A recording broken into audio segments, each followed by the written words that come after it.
ವೇದವಾಕ್ಯವನ್ನೆಲ್ಲ ಮೋಡರಿಂದಡಲಿ ಬೋಧಿಸುತ್ತ ಜನರ ವೇದಾವತಿ ಕೆಡಿಸಿರುವ ಸಾಧುವಿಗೆ ಪಣಿಯುವೆನು ಸಾಧುವಿಗೆ ಪಣಿಯುವೆನು ನಿಜವನ್ನರಿಸುವ ನಿಜ ನುಡಿಯ ಗ್ರಂಥವನ್ನು ನಿಜವಾಗಿ ಬೇಡಿ ನಿಜದೋರ್ಣ ಒಳಗಿಸುವ ಸುಜನರಿಗೆ ನಿತ್ಯ ನಮಿಸುವೆನು ಸುಜನರಿಗೆ ನಿತ್ಯ ನಮಿಸುವೆನು ಬದ್ಧ ಜೀವರಿಗೆಲ್ಲ ಅದ್ವೈತ ಬೋಧಿ ಶುದ್ಧರನ್ನಾಗಿ ಕಲಿದ ಶ್ರೀ ಜಡೆ ಸಿದ್ಧ ಸಿದ್ಧಾರೂಢರಿಗೆ ನತನಪ್ಪೆ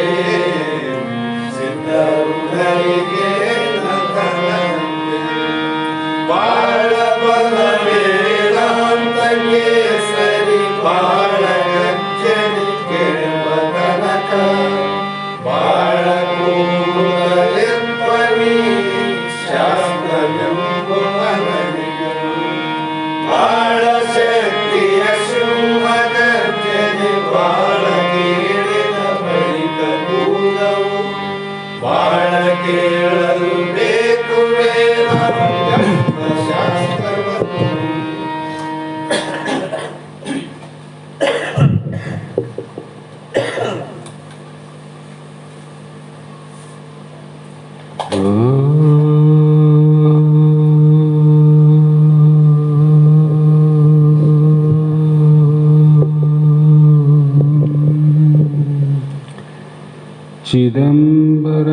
चिदम्बरमठाधीशं सिद्धारूढयतीश्वरं शिष्यप्रशिष्यरूपेण बोधकं गुरुमाश्रये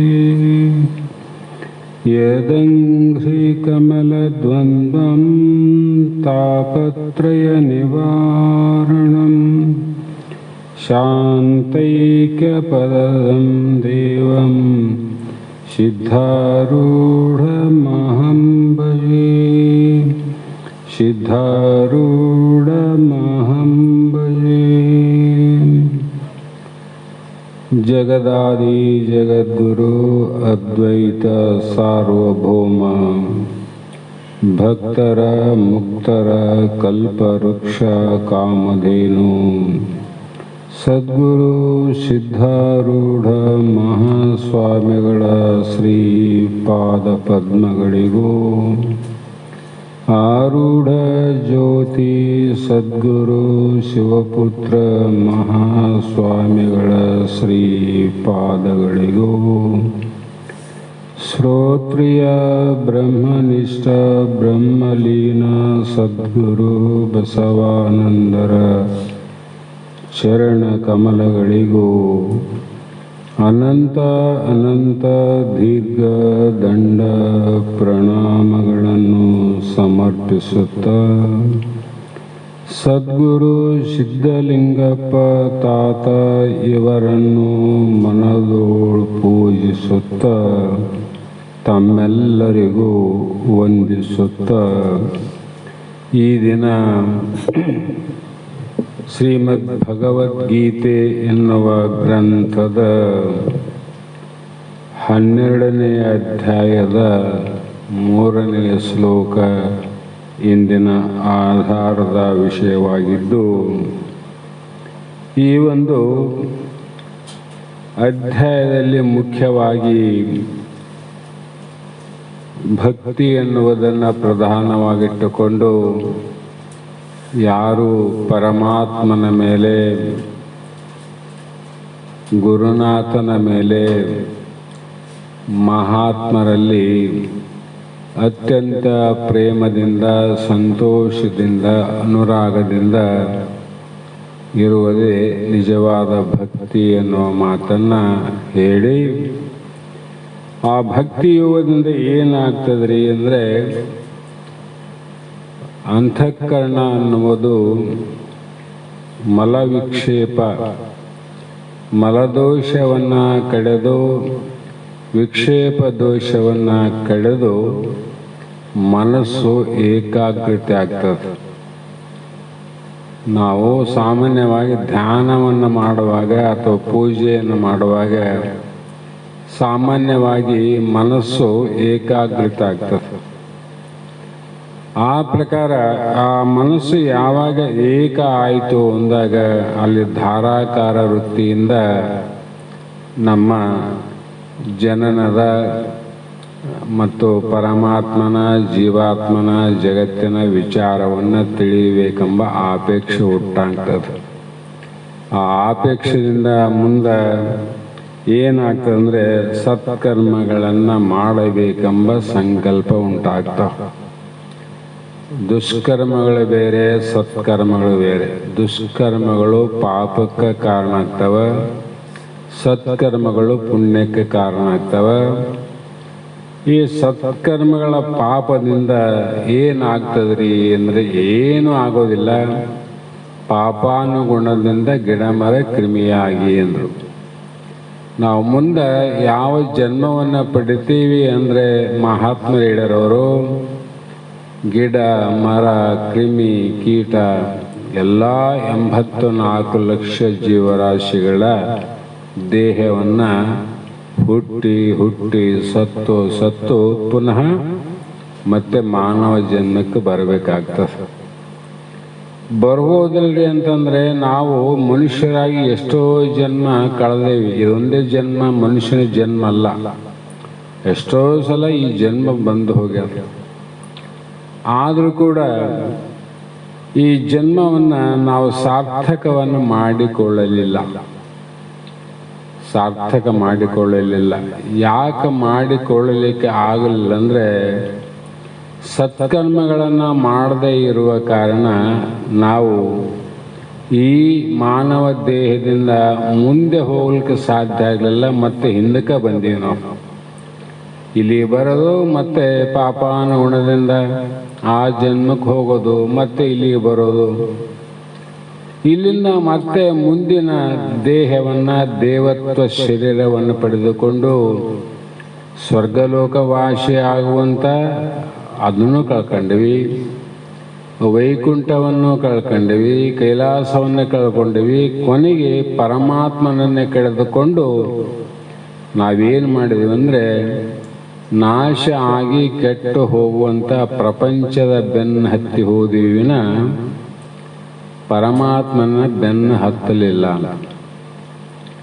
ಪರಮಾತ್ಮನ ಬೆನ್ನು ಹತ್ತಿ ಪ್ರಪಂಚ ಮಾಡಿದರೆ ಅವನಿಗೆ ಸತ್ಕರ್ಮಗಳಿಂದ ಪುಣ್ಯಪ್ರಾಪ್ತಿಯಾಗಿ ಮೋಕ್ಷವನ್ನು ಪಡಿತಾನೆ. ಆದರೆ ಪರಮಾತ್ಮನನ್ನು ಬಿಟ್ಟು ನಾವೇನನ್ನ ಪಡಿಬೇಕು ಅನ್ನುವಂಥ ಕಾರ್ಯವನ್ನು ಯಾರು ಮಾಡ್ತೀವಲ್ಲ ಯಾವು ನಮ್ಮ ಕೈಗೆ ಆಗೋದಿಲ್ಲ. ಕಾರಣ ಅಂದರೆ ಈ ಪರಮಾತ್ಮನನ್ನು ಬಿಟ್ಟು ಜಗತ್ತಿನಲ್ಲಿ ಏನೇನು ಅಂತ ಇಳೆ ನಿಮ್ಮ ದಾನ ಬೆಳೆ ನಿಮ್ಮ ದಾನ ಸುಳಿದು ಸೂಸುವ ಗಾಳಿಯೂ ನಿಮ್ಮ ದಾನ. ಈ ಜಗತ್ತಿನಲ್ಲಿ ಗಾಳಿ ಬೀಸ್ತದಂದರೆ ಯಾವ ಜನರೇಟ್ರು ಫ್ಯಾನ್ನಿಂದ ಗಾಳಿ ಬರೋದಲ್ಲ, ಪ್ರಕೃತಿಯಲ್ಲಿ ಗಾಳಿ ಆದ ನೋಡ್ರಿ.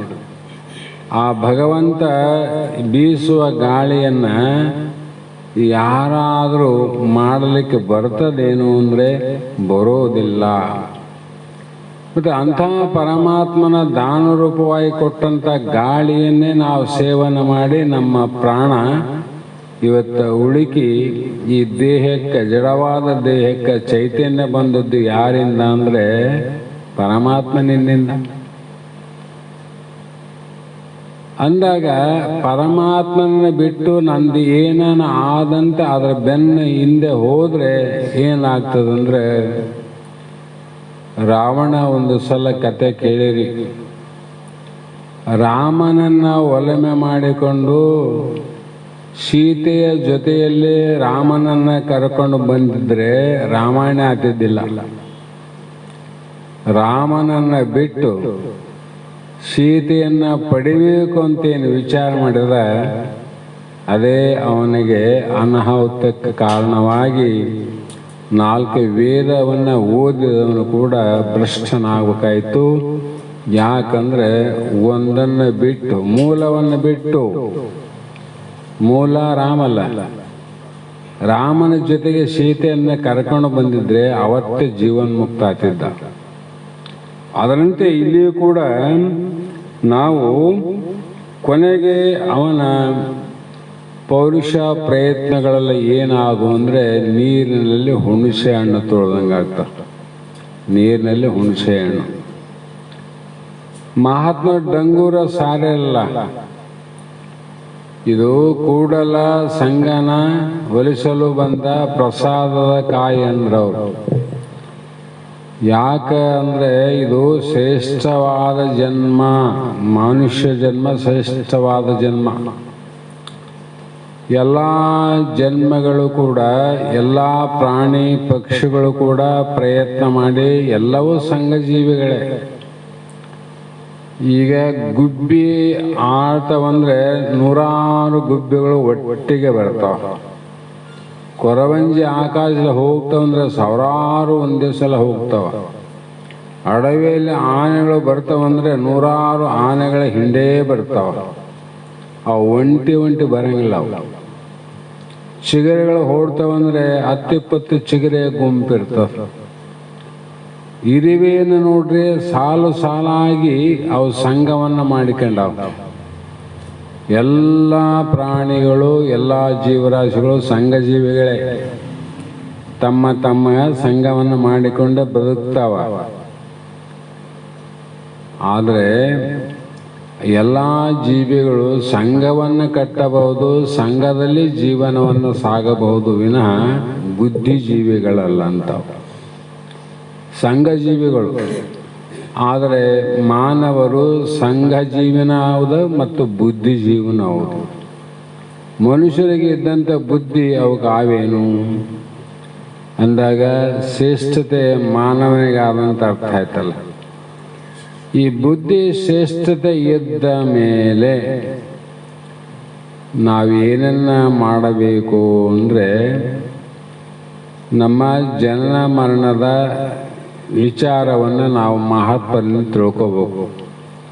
ಅಪ್ಪ, ನಾನು ಜಗತ್ತಲ್ಲಿ ಹುಟ್ಟಿ ಬಂದೆ, ಯಾತಕ್ಕಾಗಿ ಬಂದೆ, ಮುಂದೆ ಒಂದು ದಿನ ಮರಣ ಅನ್ನುವಂಥದ್ದು ಆದ, ಆ ಮರಣ ಯಾತಕ್ಕೆ ನನಗೆ ಬರುವುದು, ಮರಣಾನಂತರ ನಾನು ಎಲ್ಲಿಗೆ ಹೋಗುತ್ತೇನೆ, ಇಷ್ಟೆಲ್ಲ ಜನನ ಮರಣಕ್ಕೆ. ಸಂಸಾರ ಅಂದ್ರೇನು? ಜನನ ಮರಣ ದುಃಖವೇ ಸಂಸಾರ.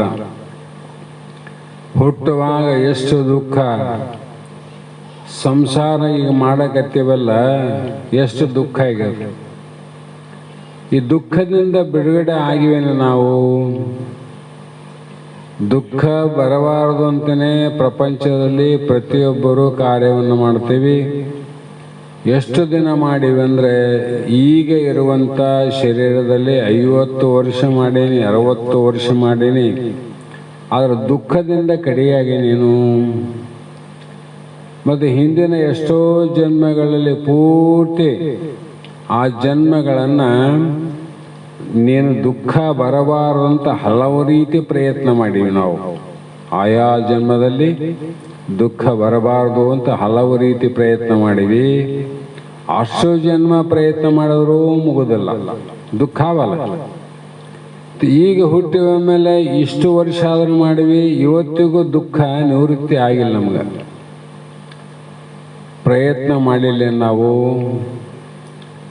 ಯಾವುದಕ್ಕೋಸ್ಕರ ಪ್ರಯತ್ನ ಮಾಡಿವಿ? ಸಮಾಧಾನ ಶಾಂತಿಗೋಸ್ಕರವಾಗಿ ಇಷ್ಟೆಲ್ಲ ಪ್ರಯತ್ನ ಮಾಡೋದು. ನಮಗೆ ಸಮಾಧಾನ ಆಗಲಿ, ಶಾಂತಿ ಆಗಲಂತ ಪ್ರಯತ್ನ ಮಾಡೀವಿ. ಆದರೆ ಆ ಪ್ರಯತ್ನ ಇದುವರೆಗೂ ನಮ್ಮ ಫಲ ಕೊಟ್ಟಿಲ್ಲ. ಫಲ ಕೊಟ್ಟಿದ್ರೆ ಇವತ್ತಿಗೂ ನಾವು ದುಃಖವನ್ನು, ಕಷ್ಟವನ್ನು ಅನುಭವಿಸ್ತಿದ್ದಿಲ್ಲ. ಯಾವಾಗ 10ನೇ ಕ್ಲಾಸು ಪಾಸ್ ಆಗ್ಯಾನ ಹುಡುಗಂದ್ರೆ ಮತ್ತೆ 10ನೇ ಕ್ಲಾಸು ಪರೀಕ್ಷೆಯನ್ನು ಕಟ್ಟಂಗಿಲ್ಲ. ಯಾಕೆ ಕಟ್ಟಂಗಿಲ್ಲ? ಅವನು ಪಾಸ್ ಆಗ್ಯಾನ, ಮುಂದಕ್ಕೆ ಹೋಗ್ತಾನೆ. ಪಾಸ್ ಆಗದೇ ಇರುವವನು ಮತ್ತೆ 10ನೇ ಕ್ಲಾಸನ್ನೇ ಕಟ್ಟಬೇಕು. ಅದರಂತೆ ಇಲ್ಲಿಯೂ ಕೂಡ ಇಷ್ಟು ಪ್ರಪಂಚ ಸಂಸಾರದಲ್ಲಿ ಏನೇನೋ ಮಾಡಿವಿ. ಈಗ ಸಾಮಾನ್ಯವಾಗಿ ನಮ್ಮ ಅನುಭವಕ್ಕೆ ಬರುವಂತೆ ಒಕ್ಕಲಿಗರು ಅಂತಾರೆ. ಒಕ್ಕಲಿಗರು ಅಂದರೆ ವ್ಯವಸಾಯವನ್ನು ಮಾಡುವವರು. ಅವ್ರೇನು ಮಾಡ್ತಾರಂದ್ರೆ ಜಗತ್ತಿನ ಮಾನವ ಕುಲಕ್ಕೆ ಬೇಕಾದಂಥ ಆಹಾರವನ್ನು, ಔಷಧವನ್ನು ಬೆಳೆಯುವಂಥ ಕಾರ್ಯವನ್ನು ಮಾಡ್ತಕ್ಕಂಥವ್ರು ಒಕ್ಕಲಿಗರು. ಅವರೆಲ್ಲ ಕಷ್ಟಪಟ್ಟಕ್ಕಲ್ಲ ನಮ್ಮ ಉಣಕ್ಕೆ ಅನ್ನ ಸಿಗೋದು, ಅವ್ರದ್ದೊಂದು ಗುಂಪು. ಆ ಉಂಡಂಥ ಅನ್ನದಿಂದ ನಮಗೆ ಬರ್ತಕ್ಕಂಥ ರೋಗಗಳು, ರೋಗ ಎದರಿಂದ ಬರ್ತವೆ ನಮಗೆ? ನಾವು ಊಟ ಮಾಡಿದ ಅನ್ನದಲ್ಲಿ ಆಗುವ ವ್ಯತ್ಯಾಸದಿಂದ ಅನಂತ ರೋಗ ಬಂದವ. ಆ ರೋಗವನ್ನು ಕೆಳೆದು ಸಮಾಧಾನ ಮಾಡುವಂಥ ಪ್ರಯತ್ನ ಮಾಡೋರು ಯಾರು? ವೈದ್ಯರು ಅಂತಾರೆ ಅವ್ರಿಗೆ. ಅವರು ಒಕ್ಕಲಿಗರು, ಇವರು ವೈದ್ಯರು. ಇದರ ಮಧ್ಯದಲ್ಲಿ ಮನೆಯಲ್ಲಿ ಹುಟ್ಟಿದಂಥ ಮಗಳನ್ನು ಒಂದು ಉತ್ತಮವಾದ ಶಿಕ್ಷಣವನ್ನು ಕೊಡಲಿಕ್ಕೆ ಶಿಕ್ಷಕರು ಅಂತಾರೆ. ಆರಲ್ರವರು ಶಿಕ್ಷಕರು ನಮಗೆ ಪಾಠ ಮಾಡ್ತಾರೆ, ಲೋಕದ ವ್ಯವಹಾರದ ಜ್ಞಾನವನ್ನು ಕೊಡ್ತಾರೆ. ಅಕ್ಷರ ಜ್ಞಾನದಿಂದ ಅವನು ಮುಂದೆ ಬದುಕಿನಲ್ಲಿ ಒಳ್ಳೆಯ ಪ್ರಯತ್ನವನ್ನು ಮಾಡಿ ಉತ್ತಮ ಉದ್ಯೋಗದಲ್ಲಿದ್ದು ಸಮಾಧಾನ ಆಗಲಿ ಅಂತ ಅವ್ರು ಮಾಡ್ತಾರೆ. ಆದರೆ ಇಷ್ಟೆಲ್ಲ ಮಾಡೀವಿ, ಶಿಕ್ಷಕರು ಪ್ರಯತ್ನ ಮಾಡ್ಯಾರ, ಒಕ್ಕಲಿಗನೂ ಪ್ರಯತ್ನ ಮಾಡ್ಯಾನ, ವೈದ್ಯರು ಪ್ರಯತ್ನ ಮಾಡ್ಯಾರ. ಅಷ್ಟಾದರೂ ನಮ್ಮ ದುಃಖಗಳು ನಿವೃತ್ತಿ ಆಗ್ಯಾವೇನು ಅಂದ್ರೆ ಇಲ್ಲ. ಯಾಕಾಗಲಿಲ್ಲ ಅಂದರೆ ನಮಗೆ ಆ ರೋಗ ಏನದ, ಅದು ರೋಗ ಇರುವುದು ಒಂದಲ್ಲಿ, ಔಷಧ ಕೊಡೋದು ಇನ್ನೊಂದಲ್ಲಿ ಆಗ್ಯದ. ನಮ್ಮ ರೋಗ ಇಲ್ಲೇ ಅದ ಅಂದರೆ ಮನಸ್ಸಿನ ಒಳಗೆ ರೋಗ ಅದ. ಮನಸ್ಸಿನ ಒಳಗೆ ರೋಗ ಅದಲ್ಲ, ಇದು ಮನೋರೋಗ ಅಂತ. ಮನೋರೋಗ ಮಹಾವ್ಯಾಧಿ. ಸ್ಥೂಲ ದೇಹಕ್ಕೆ ಬರುವಂಥ ರೋಗಗಳಿಗೆ ಅದು ಅನ್ನದಿಂದ ಸ್ಥೂಲ ದೇಹ ಬೆಳೆದದ. ಅದಕ್ಕಾಗಿ ಸ್ಥೂಲ ದೇಹಕ್ಕೆ ಅನಂತ ರೋಗಗಳು ಬರ್ತಾವೆ. ಆ ರೋಗವನ್ನು ಅನಂತ ರೀತಿಯಾಗಿದ್ದರೂ ಕೂಡ ಕಳೀಲಿಕ್ಕೆ ವೈದ್ಯರು ಅಂತಾರೆ. ಆ ಪ್ರಶ್ನೆ ಬೇರೆ.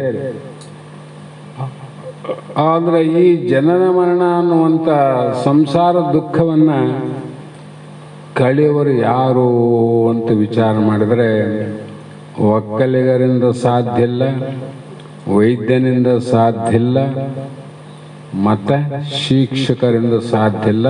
ಇದು ಭವರೋಗ ವೈದ್ಯನಿಂದ ಸಾಧ್ಯ. ಇದು ಯಾವಾಗ ಮಹಾತ್ಮರಲ್ಲಿ ಸಂಘವನ್ನು ಮಾಡ್ತೀವಿ, ಶರಣರ ಸಂಘವನ್ನು ಮಾಡ್ತೀವಿ, ಗುರುಗಳ ಸಂಘವನ್ನು ಮಾಡ್ತೀವಿ, ಆವಾಗ ಏನಾಗ್ತದಂದರೆ ಇದೇ ದೇಹದಲ್ಲಿ, ಇದೇ ಶಿಕ್ಷಣದಲ್ಲಿ, ಇದೇ ಶಿಕ್ಷಕರಿಂದ ಆಗಲಾರ್ದ ಆನಂದ ಸಮಾಧಾನ ಯಾವಾಗ ಆಗ್ತದ ಅಂದರೆ ಸದ್ಗುರುಗಳ ಸಮೀಪ ಹೋದಾಗ. ಸದ್ಗುರುವಿನ ಸಮೀಪ ಹೋಗ್ಬೇಕಾಗ್ಯದ. ಅದಕ್ಕೆ ಏನು ಮಾಡು ಅಂದರೆ ಒಳ್ಳೆಯ ಗುಣವನ್ನು ಪ್ರಾಪ್ತಿ ಮಾಡಿಕೊಳ್ಳುವಂಥ ಭಕ್ತಿಯನ್ನು ನೀ ಮಾಡು ಅಂತ ಮಹಾತ್ಮರು ನಿನ್ನೆ ದಿನ ಎಲ್ಲವನ್ನ ಹೇಳ್ತಾ ಬಂದರು. ನಾವು ಈ ಪ್ರಕೃತಿ ಎನ್ನುವಂಥದ್ದು ಏನದ, ಇದನ್ನು ವಶ ಮಾಡಿಕೊಂಡು ಇವಳ ವಶ ಆಗ್ಯದ ನಮಗೆ. ಇಲ್ಲಂತಲ್ಲ, ಏನು ಬೇಕು ಎಲ್ಲವೂ ನಿನ್ನ ಏಕಚಕ್ರಾಧಿಪತಿ ಆಗಿದೆ ಅಂತ ತಿಳ್ಕೊ. ಎಲ್ಲವೂ ನಿಂದೆ ಜಗತ್ತಿನಲ್ಲಿ ನಿನ್ನಂಥ ದೊಡ್ಡವನು, ನಿನ್ನಂಥ ಶ್ರೀಮಂತನು ಯಾರಿಲ್ಲ ಅಂತ ಅನ್ಕೋ. ಆದರೂ ಕೂಡ ನಮ್ಮ ಸಂಕಲ್ಪಗಳಲ್ಲಿ ಸಮಾಧಾನ ಆಗಿಲ್ಲ. ನಮ್ಮ ಸಂಕಲ್ಪ ಏನದ, ನಮಗೆ ಆನಂದವಾಗಿರ್ಬೇಕ್ರಿ ಗುರುವೆ, ಮತ್ತೇನು ಬೇಡ. ಎದರಲ್ಲಿ ಮಧ್ಯದಲ್ಲಿ ಆನಂದ ಇರಬೇಕು. ನಾವು ಮನೆ ಮಾರನ್ನು ತರೋದು, ಗುಡ್ಡ ಗಾವರನ್ನು ಸೇರಿ ಮತ್ತು ಕಂದಮೂಲಗಳನ್ನು ಸ್ವೀಕಾರ ಮಾಡಿ ಚಳಿ ಮಳಿ ಗಾಳಿ ಎನ್ನದೆ ನಾವು ಹಿಮಾಲಯ ಪರ್ವತದಲ್ಲಿ ನಾವೇನಾದರೂ ಸಾಧನೆ ಮಾಡಬೇಕು ಅಂದರೆ ಏನು ಮಾಡೋದು ಬೇಡ ಅಂದರು. ಏನು ಮಾಡೋದು ಬೇಡ, ನೀನು ಸದ್ಗುರುಗಳ ಸಂಘ ಸದ್ಗುರುಗಳ ಸಮೀಪ ಇದ್ದಂದರೆ ಹಿಮಾಲಯಕ್ಕೆ ಹೋಗೋದು ಬೇಕಾಗಿಲ್ಲ, ಮತ್ತೆ ಗಡ್ಡೆ ಗೆಣಸು ತಿನ್ನೋದು ಬೇಕಾಗಿಲ್ಲ. ನೀನು ಇರುವಂಥ ಸಂಸಾರದ ಮಧ್ಯದಲ್ಲಿ ನೀ ಶಾಂತನಾಗಿ ನಿಶ್ಚಿಂತನಾಗಿ ಇರಬೇಕಾಗಿದ್ದರೆ ಅದಕ್ಕೆ ಯಾರು ಕಾರಣ ಅಂದರೆ ಸದ್ಗುರುಗಳ ಸಮೀಪ ಮತ್ತು ಮಹಾತ್ಮರ ಸಂಘದಲ್ಲಿ ಸದಾಕಾಲ ಇರಬೇಕು. ಸದಾಕಾಲ ಅಂದರೆ ಏನ್ರಿ? ಹಗಲು 12 ತಾಸು ರಾತ್ರಿ 12 ತಾಸು ಅವರ ಸಮೀಪ ಇರಬೇಕಂತ ಅರ್ಥ ಅಲ್ಲ. ಅವರ ಚಿಂತನೆಗಳು ಯಾವಾಗ ಮಾಡ್ತಾರೆ, ಅವರ ಶಾಸ್ತ್ರ ಉಪದೇಶ ಯಾವಾಗ ನಡೀತದೆ, ಆ 1 ತಾಸು ನಾವು ಅವರ ಸಮೀಪದಿರೋ ಸಾಕು. ಮೊಬೈಲು ನಮಗೆ ಬ್ಯಾಟ್ರಿ ಲೋ ಆಗ್ಯದಂತ 12 ತಾಸು ಹಿಡಿಯಂಗಿಲ್ಲ. ಒಂದು ಅರ್ಧ ಗಂಟೆ ಇಟ್ಟರೆ ಒಂದು ದಿನ ಅದು ಕಾರ್ಯ ಮಾಡ್ತದೆ, ಒಂದು ದಿನ ಅದು ಶಕ್ತಿ ಇರ್ತದೆ. ಅದಂತೆ ಮಹಾತ್ಮರ ಒಂದು 15 ಅರ್ಧ ಗಂಟೆ 1 ತಾಸು ನಾವು ಕೊಡ್ತಾರೆ, ನಮಗೆ ಚೈತನ್ಯದ ಚಾರ್ಜ್ ಆಗ್ತದೆ, ಚೈತನ್ಯ ಉತ್ಪತ್ತಿ ಆಗ್ತದೆ, ಹೊಸದೇನೋ ಆನಂದ ಆಗ್ತದೆ. ಅದು ಎಷ್ಟೊತ್ತು? ಸ್ವಲ್ಪ ಹೊತ್ತು ಅಂತ.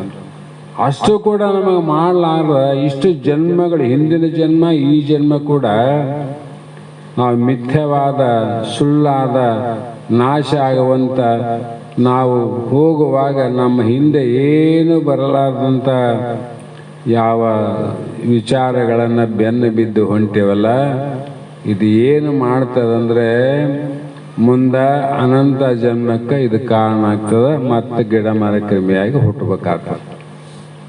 ಹಾಗಾಗಿ ನಮಗೆ ಒಂದು ದಿವಸ ಒಂದು ಕಾಶಿಗೆ ಹೋಗ್ಬೇಕಂತ ಒಬ್ಬ ವ್ಯಕ್ತಿ ಹೊರಟಿದ್ದ. ಮಧ್ಯದಲ್ಲಿ ವಿಜಯವಾಡ ಅಂತ ಒಂದು ಊರು ಬಂತು, ಅಲ್ಲಿ ಸೇರಿದ. ಆಗ ಒಂದಾನೊಂದು ಧರ್ಮಶಾಲೆಯಲ್ಲಿ ಇಳಿದುಕೊಂಡು ಆ ಊರಿನವನೊಬ್ಬನು ನಿನಗೆ ಸಿಕ್ಕಿ, ಅಯ್ಯ ನೀವು ಎಲ್ಲಿಂದ ಬಂದಿರಿ, ಎಲ್ಲಿಗೆ ಹೋಗ್ತೀರಿ ಅಂತ ಕೇಳಿದ.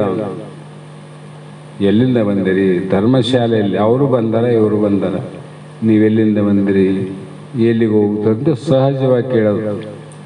ಅವ್ರು ಇವ್ರನ್ನ ಕೇಳಿದ್ರು, ಇವ್ರು ಅವ್ರನ್ನ ಕೇಳಿದ್ರು. ಆಗ ನಾನು ಅಜ್ಜಂಪುರದಿಂದ ಬಂದೆ ಅಂತ ಹೇಳಿದ.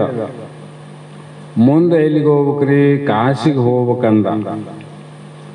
ಆ ವಿಧವಾಗಿ ಜೀವನು ತನ್ನ ಸ್ವಂತ ಸ್ಥಾನವನ್ನು ಬಿಟ್ಟು ಬಂದೀವಿ. ನಾವು ನಮ್ಮ ಸ್ವಂತ ಊರನ್ನು ಬಿಟ್ಟು ಬಂದೀವಿ.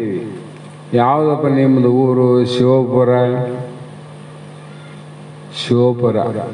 ಆ ಊರು ಬಿಟ್ಟು ನಾವು ಬಂದೀವಿ. ಎಲ್ಲಿ ಬಂದೀವಿ ಅಂದರೆ ಈ ಮಾನವ ಲೋಕಕ್ಕೆ ಬಂದೀವಿ. ನೋಡು, ಅವನ ಕಾಶಿಗೆ ಹೆಂಗೆ ಹೊಂಟ, ನಾವು ಮಾನವ ಲೋಕಕ್ಕೆ ಬಂದೀವಿ. ಎಷ್ಟು ಜನ್ಮಗಳಾದವು ಬಂದು ಅಂದರೆ ಇಷ್ಟೇ ಜನ್ಮ ಅಂತಿಲ್ಲ. ಎಷ್ಟು ಜನ್ಮದಲ್ಲಿ ಲೆಕ್ಕ ಇಲ್ಲದಷ್ಟು ಜನ್ಮದಲ್ಲಿ ನಾವು ಈ ಭೂಲೋಕಕ್ಕೆ ಬಂದೀವಿ. ಬಂದರೂ ಕೂಡ ಈ ಪ್ರಯಾಣ ನಮಗೆ ಸಾಕಾಗದೇನು ಅಂದರೆ ಸಾಕಾಗಿಲ್ಲ ಅಂತ. ಕಾಶಿಗೆ ಹೋಗೋನು ಹೋಗಿ ಬಂದ ಕೇಳ್ತಾರೆ, ಪ್ರಯಾಣ ಹೆಂಗಾಯ್ತು? ಪ್ರಯಾಣ ಭಾಳ ಚಲೋ ಆಯ್ತಪ್ಪ, ಆದ್ರೆ ಸಾಕಾಯ್ತು ಹೋಗಿ ಬರೋದ್ರಾಗ ಅಂತೀವಿಲ್ಲ. ನಾವಿಷ್ಟು ಜನ್ಮ ಬರೀ ಸಂಸಾರ ಮಾಡ್ಕೊಂತ ಬಂದೀವಲ್ಲ. ತಿಂದಿದ್ದೇ ತಿಂದೀವಿ, ಉಂಡಿದ್ದೇ ಉಂಡಿವಿ, ನೋಡಿದ್ದೇ ನೋಡಿವಿ, ಕೇಳಿದ್ದೇ ಕೇಳಿವಿ, ಮಾಡಿದ್ದೇ ಮಾಡೀವಿ. ಎಷ್ಟು ಮಾಡಿದ್ರು ಕೂಡ ಜನ್ಮಾಂತರ ಮಾಡಿದ್ರು ಕೂಡ ನಮಗೆ ಸಾಕಾಗಿಲ್ಲ. ಹಾಗೆ ನಾವು ಅದು ಸಾಕು ಆಗಬೇಕಾಗಿತ್ತು ಅಂದರೆ ಯಾವಾಗ ನಿಮಗೆ ಸಾಕಾಗ್ತದ್ರಿ ಅಂದರೆ ಮಹಾತ್ಮರ ಸಂಘವನ್ನು ಯಾವಾಗ ಮಾಡ್ತಿದ್ದಿ ಆವಾಗ ನಿನಗೆ ಗಳಿಸ್ಬೇಕು, ಉಳಿಸ್ಬೇಕು ಅನ್ನೋದು ಸಾಕಾಗ್ತಂದು. ಪ್ರಾರಬ್ಧ ಕರ್ಮದಿಂದ ಏನು ಬಂದದ ಅದನ್ನ ಒಲ್ಲೆ ಅನ್ನಂಗಿಲ್ಲ ಮಹಾತ್ಮರು. ಹಿಂದಿನ ಜನ್ಮದಲ್ಲಿ ನೀನು ಎಷ್ಟು ಪುಣ್ಯ ಮಾಡಿದಿ, ಆ ಪುಣ್ಯದ ದಶಪಟ್ಟು ಈ ಜನ್ಮದಲ್ಲಿ ಕಟ್ಟಿಟ್ಟನ ಪರಮಾತ್ಮ. ಯಾಕೆ ಜಗತ್ತಿನಲ್ಲಿ ಶ್ರೀಮಂತರು ಬಡವರು ಅಂತ ಭೇದ ಆಗ್ಯದಂದ್ರೆ ಅವರವರು ಮಾಡಿದಷ್ಟು ಪುಣ್ಯದ ಕೂಲಿ ಅಷ್ಟಷ್ಟೇ ಇರ್ತದೆ. ಅರ್ಧ ಗಂಟೆ ಒಂದು ದಿನದಲ್ಲಿ 6 ತಾಸು 4 ತಾಸು ಕೆಲಸ ಮಾಡ್ತೇವೆ ಅಂದರೆ ಅರ್ಧ ದಿನ ರಜೆ ಕಟ್ ಮಾಡ್ತಾರೆ. ಯಾಕೆ? ಒಂದು ದಿನದ ಪಗಾರ ಕೊಡಂಗಿಲ್ಲ, ಅರ್ಧ ದಿನದ ಪಗಾರ ಕೊಡ್ತಾರೆ. ಮತ್ತು ನಾವು ಸ್ವಲ್ಪ ಪುಣ್ಯವನ್ನು ಮಾಡಿ ಈ ಜನ್ಮದಲ್ಲಿ ಬಹಳಷ್ಟು ಶ್ರೀಮಂತರಾಗಬೇಕು ಅಂತ ಹೊರಟಿವಲ್ಲ, ಇದೇ ಅಜ್ಞಾನ ಅಂತ. ಇದಕ್ಕೇನಂತಾರ? ಅಜ್ಞಾನ. ಇದು ಏನಾಗಿದೆ ಅಂದರೆ, ಒಂದು ಇರಿಯುವ ಎತ್ತು ಅಥವಾ ಒಂದು ಕ್ವಾಣ ಇತ್ತಂತ ಇಟ್ಕೋ. ಆ ಕ್ವಾಣಕ್ಕೆ ಏನು ಮಾಡ್ತಂದ್ರೆ ಮೂಗಿನಲ್ಲಿ ಮೂಗುದಾರವನ್ನು ಹಾಕ್ತ. ಮೂಗುದಾರ ಅಂತ ಹಾಕಿ ಒಬ್ಬ ಮನುಷ್ಯ ಆ ದಾರವನ್ನು ಹಿಡ್ಕೊಂಡು ಓದ್ತಾನಿಲ್ಲ. ಯಾಕಂದ್ರೆ ಆ ಒಂದು ಕೋಣಕ್ಕೆ ತನ್ನ ಸ್ವತಂತ್ರವಾಗಿ ಇಲ್ಲಿಗೆ ಹೋಗಬೇಕು ಅನ್ನುವುದು ಅದು ಕಳ್ಕೊಂಡದಿಲ್ಲ. ಅದು ಯಾರ ಅಧೀನ ಆಗ್ಯದ? ಮೂಗುದಾರದ ಅಧೀನ ಆಗ್ಯದ. ಅದೇ ರೀತಿ ಜೀವಾತ್ಮನು ಕೂಡ ಪ್ರಪಂಚದಲ್ಲಿ ತಾನು ದುಃಖದಿಂದ ಬಿಡುಗಡೆಯಾಗಿ ಸುಖವನ್ನು ಪಡಿಬೇಕಂತ ದಾರಿ ಹಿಡಿದು ಹೋಗ್ಬೇಕಂತಾನೆ ಅಷ್ಟರೊಳಗೆ ಏನದ ನಮಗೆ ಇಲ್ಲಿ ಮಾಯೆ ಅಜ್ಞಾನ ಅನ್ನುವಂಥ ಮೂಗುದಾರ ಹಾಕಿ ಆ ದಾರ ಹಿಡ್ಕೊಂಡು ಯಾಕಡೆ ಹೋಗ್ತದ ಆ ಕಡೆ ಜೀವಾತ್ಮ ಹೊಂಟನೆ ವಿನ ತಾನು ಎಲ್ಲಿಗೆ ಹೋಗ್ಬೇಕು ಅಂತ ಮರ್ತಾನ. ನಾವು ಎಲ್ಲಿಗೆ ಹೋಗ್ಬೇಕಾಗ್ಯದ? ನಾವು ಯಾವ ಊರಿಂದ ಬಂದೀವಿ ಆ ಊರಿಗೆ ಹೋಗಿ ಮುಟ್ಟಬೇಕಾಗ್ಯದ. ಮಳೆ ನೋಡಿ ಕಲಿಬೇಕು ನಾವು. ಆಕಾಶದಲ್ಲಿ ಬರುವಂಥ ಮಳೆ ಬಿದ್ದ ತಕ್ಷಣ ಅದು ಪ್ರಾರಂಭ ಮಾಡ್ತದ. ನಲಕ್ಕೆ ಬಿದ್ದ ತಕ್ಷಣ ಓಡದೆ ಎಲ್ಲಿವರೆಗೆ ಓಡ್ತದ ಅಂದರೆ ಹಳ್ಳ ಕೊಳ್ಳವನ್ನು ದಾಟ್ತದ, ನದಿಯನ್ನು ಸೇರ್ತದ. ನದಿಯಲ್ಲಿ ಕೂಡ ಅದಕ್ಕೆ ಶಾಂತಿ ಸಮಾಧಾನ ಆದೇನೋ ಇಲ್ಲ. ಅದು ಹರಿತಾ ಹೋಗಿ ಸಮುದ್ರವನ್ನು ಸೇರ್ತದ. ಆವಾಗ ಅದಕ್ಕೆ ಶಾಂತಿ ಆಗ್ತದ ನೋಡ್ರಿ. ಅಲ್ಲಿ ಯಾಕೆ ಶಾಂತಿ ಆಯಿತು? ಮೇಘಮಂಡಲದಲ್ಲಿ ಶಾಂತಿ ಆಗಲಿಲ್ಲ, ಅಲ್ಲಿ ಬೀಳುವಾಗ ಶಾಂತಿ ಇಲ್ಲ. ಅಲ್ಲಿಂದ ಓಡೋದಲ್ಲ, ಬರೇ ದಣಿವೆ. ಸಮಾಧಾನ ಯಾವಾಗಾಯಿತು? ಸಮುದ್ರ ಸೇರಿದಾಗ ಸಮಾಧಾನ ಆಯಿತು. ಕಾರಣ ಏನಂದರೆ ಸಮುದ್ರದಿಂದನೇ ಕಡೆಗೆ ಆಗಿತ್ತು.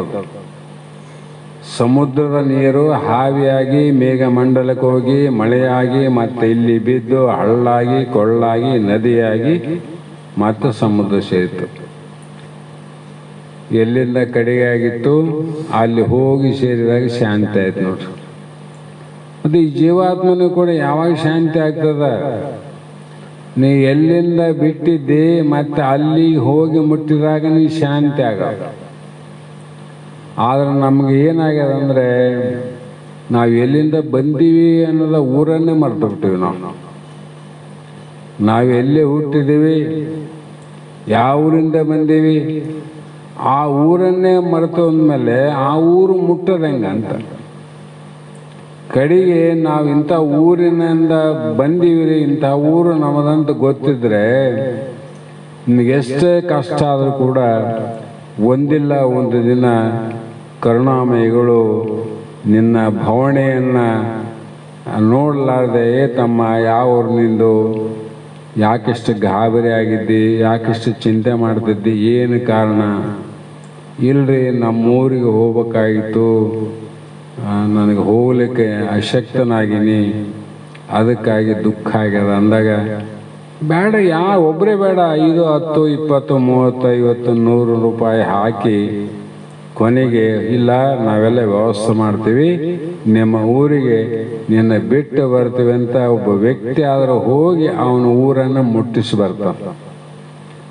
ಅದೇ ಊರು ನೆನಪಿಲ್ಲ ಅಂದ್ರೆ ಎಲ್ಲಿಗಂತ ಕಳಿಸ್ಬೇಕು? ಅವನು ಕಳ್ಸಕ್ಕಾಗ್ತದ? ಅದರಂತೆ ನಮ್ಮ ಜೀವಾತ್ಮನಿಗೆ ಏನಾಗ್ಯದಂದ್ರೆ ಅಲ್ಲಿ ಮೂಢತನದಿಂದ ನಾ ಎಲ್ಲಿಂದ ಬಂದೀನಿ, ನಾನು ಯಾವ ಊರು ಅನ್ನುವುದೇ ಮರೆತ ಕಾರಣ ಇಷ್ಟು ದುಃಖಕ್ಕೆ ಕಾರಣ ಆದ್ದು. ಆ ಕಾರಣದಿಂದ ಇಲ್ಲಿ ಮುಂದೆ ಏನು ಹೇಳ್ತಂದ್ರೆ, ಏತು ಅಕ್ಷರಂ ಅನಿರ್ದೇಶಂ ಅವ್ಯಕ್ತಂ ಉಪಾಸತೆ ಸರ್ವತ್ರಗಂ ಅಂಚಿತಂ ಚ ಕೂಟಸ್ಥಂ ಅಚಲಂ ಧ್ರುವಂ. ಅಂದ್ರೆ ಇದರ ಅರ್ಥ ಮಹಾತ್ಮನ ಅನಂತ ಪ್ರಕಾರ ಹೇಳ್ತಾ ಬಂದಾರ.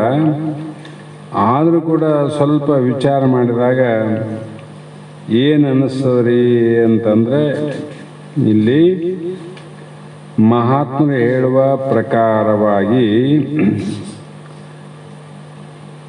ಓ ಪಾರ್ಥ, ಕೃಷ್ಣ ಹೇಳ್ತಾನ, ಪಾರ್ಥ ಅಂದ್ರೆ ಅರ್ಜುನ, ಅಕ್ಷರವು ಅನಿರ್ದೇಶವು ಅವ್ಯಕ್ತವು ವ್ಯಾಪಕವು ಅಂಚಿತವು ಕೂಟಸ್ಥವು ಅಚಲವು ಧ್ರುವವು ಆದ ನಿರ್ಗುಣ ತತ್ವವನ್ನು ಉಪಾಸನೆ ಮಾಡುವವರು ಸಹ ಇಂದ್ರಿಯಾದಿಗಳನ್ನು ನಿಗ್ರಹಿಸಬೇಕು. ಇಂದ್ರಿಯಾದಿಗಳನ್ನು ನಮ್ಮ ಹತೋಟಿಯಲ್ಲಿ, ಕೋಣವನ್ನು ಹೆಂಗ ಹತೋಟಿಗೆ ತಗೊಂಡಲ್ಲ ಮೂಗುದಾರ ಹಾಕಿ, ಅದರಂತೆ ಇಲ್ಲಿ ಕೂಡ ಭಗವಂತ ಅಕ್ಷರೋಪಾಸನನ ಕುರಿತು ಒಂದು ನಿರ್ಗುಣ ಉಪಾಸನೆ ಅಧಿಕಾರಿ, ಇನ್ನೊಂದು ಸಗುಣ ರೂಪ ಅಧಿಕಾರಿ ಅಂತ ಅಧಿಕಾರಿಗಳಲ್ಲಿ ಎರಡು ಪ್ರಕಾರ. ನಾವು ಒಂದೇ ಸಲ ಸಗುಣವನ್ನು ತಿಳಿಲಾರದೆ ನಿರ್ಗುಣ ಉಪಾಸನೆ ಮಾಡಿದರೆ ಅದು ವ್ಯರ್ಥವಾದ ಉಪಾಸನೆ ಅಂತ ಹೇಳ್ತಾರೆ. ಸಗುಣವನ್ನೇ ತಿಳಿಲಾರದಿದ್ರೆ ನಿರ್ಗುಣ ಉಪಾಸನೆ ಹೇಗೆ ಮಾಡ್ತಿದ್ದಿ? ಮಾಡೋಕ್ಕಾಗ್ತದೇನು? ಆಗೋದಿಲ್ಲ ಅನ್ನೋ ಮಾತಿನಂತೆ ಪ್ರಪಂಚದಲ್ಲಿ ಇಂದ್ರಿಯಗಳು ಹೇಗೆ ಹಾರಾಡುವಿಕೆ, ನಿದ್ರೆ ಮಾಡುವಿಕೆ, ಪರಿವರ್ತಿಸುವಿಕೆ, ಇವೆಲ್ಲವೂ ಕೂಡ ಗಂಟೆಗಟ್ಟಲೆ ಸಭೆಯಲ್ಲಿ ಕುಳಿತು ಶ್ರವಣ ಮಾಡುತ್ತಿದ್ದರೆ ನೀವು ಸಹ ಇಂದ್ರಿಯಗಳನ್ನು ಒಂದು ವಿಧವಾಗಿ ನಿಗ್ರಹಿಸಿದ ಹಾಗೆ. ಇಲ್ಲೇನು ಭಗವದ್ಗೀತೆ ಕೇಳೋದ್ರಿಂದ ಏನು ಲಾಭ ಆದ್ರೆ ಅಂದರೆ, ನಮ್ಮ ಯಾವ ಊರಿಂದ ಬಂದೀವಿ ಅಂತ ಗೊತ್ತಾಗ್ತದೆ, ಯಾಕೆ ಬಂದೀವಿ ಅಂತ ಗೊತ್ತಾಗ್ತದೆ, ಮುಂದೆ ಎಲ್ಲಿಗೆ ಹೋಗ್ತೀವಿ ಅನ್ನೋದು ಗೊತ್ತಾಗ್ತದೆ. ಅದರಂತೆ ಮಹಾತ್ಮರ ಸಂಘ, ಶಾಸ್ತ್ರಗಳ ಸಂಘ ಮಾಡೋದ್ರಿಂದ ನಾವು ಎಲ್ಲಿಂದ ಬಂದೀವಿ, ಯಾತಕ್ಕಾಗಿ ಈ ಲೋಕಕ್ಕೆ ಬಂದೀವಿ, ಯಾತಕ್ಕಾಗಿ ಬಂದೀವಿ ಅಂತ ಅದು ಗೊತ್ತೇ ಇಲ್ಲ ನಮಗೆ. ಬಂದೀವಿ ಅಷ್ಟೇ, ಯಾತಕ್ಕಾಗಿ ಬಂದಿದ್ದಿ, ನಿನ್ನ ಅವಶ್ಯಕತೆ ಏನೈತಿ ಬರಲಿಕ್ಕೆ, ಹಾಗೆ ವಿಚಾರಗಳಾಗಿ ಮುಂದೆ ಭಗವಂತನಿಗಾಗಿ ಕರ್ಮಗಳನ್ನು ಮಾಡಿ ಅವನು ಕೂಡ ಉತ್ತಮವಾದ ಸ್ಥಿತಿಗೆ ಹೋಗಿ ಇಂದ್ರಿಯಗಳನ್ನು ಕೂಡ ತನ್ನ ವಶವನ್ನು ಮಾಡಿಕೊಳ್ಳಬಹುದು ಅಂತ ಹೇಳಿ, ಇಂದ್ರಿಯಗಳನ್ನು ಸ್ವಾಧೀನ ಇಟ್ಟುಕೊಳ್ಳಬಲ್ಲನೆ ಅವನೇ ನಿರ್ಗುಣ ಉಪಾಸನೆ ಮಾಡಲು ತಕ್ಕವನು. ಇಂದ್ರಿಯ ನಿಗ್ರಹ ಯಾರು ಮಾಡ್ಯಾರ ಅವರು ಮಾತ್ರ ನಿರ್ಗುಣ ಉಪಾಸನೆ, ನಿರಾಕಾರ ಬ್ರಹ್ಮ ಅಂತೀವಲ್ಲ. ಬ್ರಹ್ಮನಿಗಂದ್ರೆ ಪರಮಾತ್ಮನಿಗೆ ಆಕಾರ ಇಲ್ಲ, ಜೀವಾತ್ಮನಿಗೆ ಆಕಾರ ಇಲ್ಲ. ಜೀವನಿಗೆ ಆಕಾರ ಅದೇನು?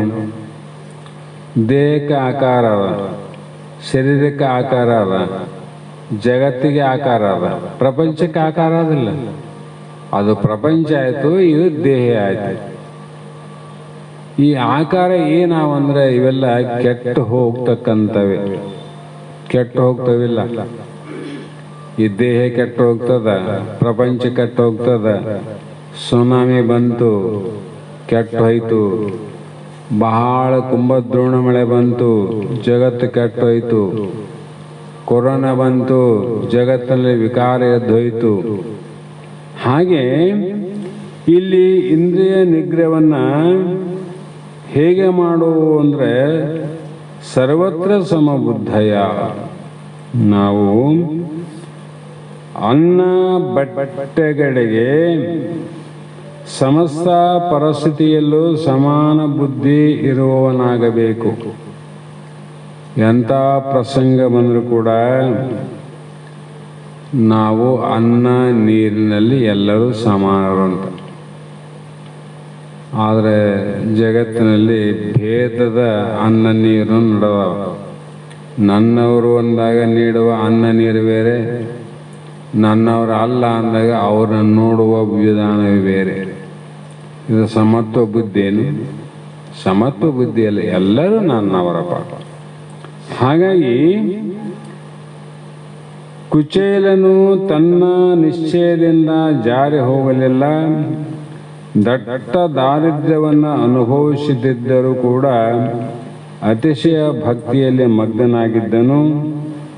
ಆಗು ಹೋಗುಗಳಲ್ಲೂ ಸುಖ ದುಃಖಗಳಲ್ಲೂ ಮಾನ ಅಪಮಾನಗಳು, ವೃದ್ಧಿಕ್ಷಯಗಳು, ಸಮಸ್ತ ದ್ವಂದ್ವಗಳು ಮನಸ್ಸು ತಾರುಮಾರು ಆಗಬಾರದು. ಸರ್ವತ್ರ ಸಮಬುದ್ಧಿಯನ್ನು. ಎಂಥ ಪ್ರಸಂಗ ಬಂದರೂ ಕೂಡ ನಮ್ಮ ಮನಸ್ಸು ವಿಚಲಿತ ಆಗಬಾರದು ನೋಡ್ರಿ. ಆದಾಗನೇ ಕೆಡೋದಂತ. ನಮ್ಮ ದುಃಖ ಯಾವಾಗ ಆಗ್ತದೆ ನೀವು ವಿಚಾರ ಮಾಡ್ರಿ. ಅನಿತ್ಯ ಚಿಂತನೆ. ನಾವು ಬೇರೆಯವರ ವಸ್ತುವಿನ ಬಗ್ಗೆ ಯಾವಾಗ ಚಿಂತೆ ಮಾಡೋಕ್ಕೆ ಶುರು ಮಾಡ್ತೀವಿ ಆವಾಗ ನಮಗೆ ದುಃಖ ಆಗ್ತದೆ.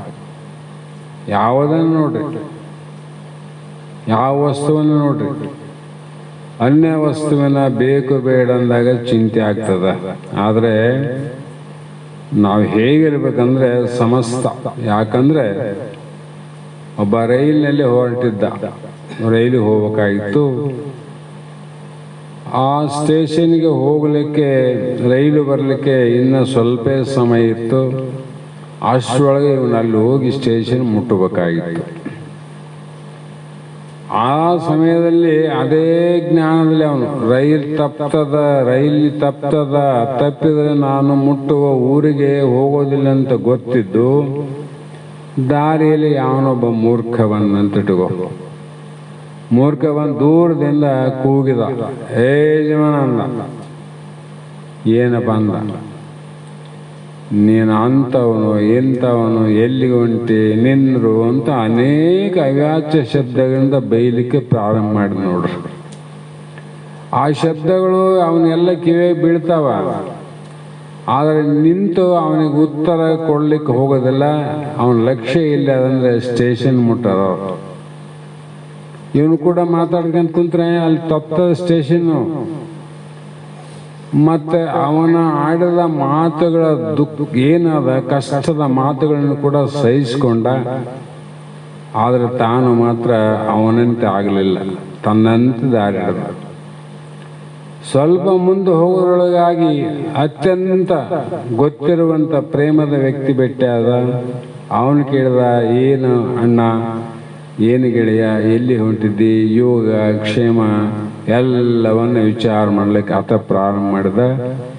ಅವನಿಗೂ ಕೂಡ ಉತ್ತರ ಕೊಡಲಿಲ್ಲ. ಯಾಕಂದ್ರೆ ಇವ್ರಿಗೆ ಉತ್ತರ ಕೊಡ್ಕಂತ ಕೊಡೋದ್ರಾಗಾಗಿ ಅಲ್ಲಿ ಸ್ಟೇಷನ್ ರೈಲು ಹೋಗ್ತದ. ಹೌದಿಲ್ಲ? ಆ ವ್ಯಕ್ತಿ ಆ ಸ್ತುತಿಯ ಮಾತುಗಳನ್ನು ಆಡುವಂಥವರ ಮಾತನ್ನು ಕಿವಿಗೆ ಹಾಕಲಿಲ್ಲ. ನಿಂದೆ ಮಾಡುವಂಥ ವ್ಯಕ್ತಿಗಳ ಮಾತನ್ನು ಕಿವಿಗೆ ಹಾಕಿಕೊಳ್ಳಾರದೆ ನೇರವಾಗಿ ಸ್ಟೇಷನ್ಗೆ ಹೋಗಿ ರೈಲು ಹೆಂಗ ಹತ್ತಿದ ಅದರಂತೆ ನಾವು ಕೂಡ ಈ ಪ್ರಪಂಚದಲ್ಲಿ, ಜಗತ್ತಿನಲ್ಲಿ, ಜನಗಳ ಮಧ್ಯದಲ್ಲಿ ನಮ್ಮನ್ನು ಕೊಂಡಾಡಿ ಮೇಲಕ್ಕೆ ಏರಿಸುವವರು ಎಷ್ಟೋ ಮಂದಿ ಯಾರ, ಮತ್ತು ನಿಂದೆಯನ್ನು ಮಾಡಿ ದುಃಖ ಕೊಡುವಂಥವರು ಕೂಡ ಸಾಕಷ್ಟು ಜನ ಯಾರ. ಪ್ರಪಂಚ ಯಾರಿಲ್ರಿ. ಮತ್ತೆ ಅವರಿಗೆ ಎಲ್ಲ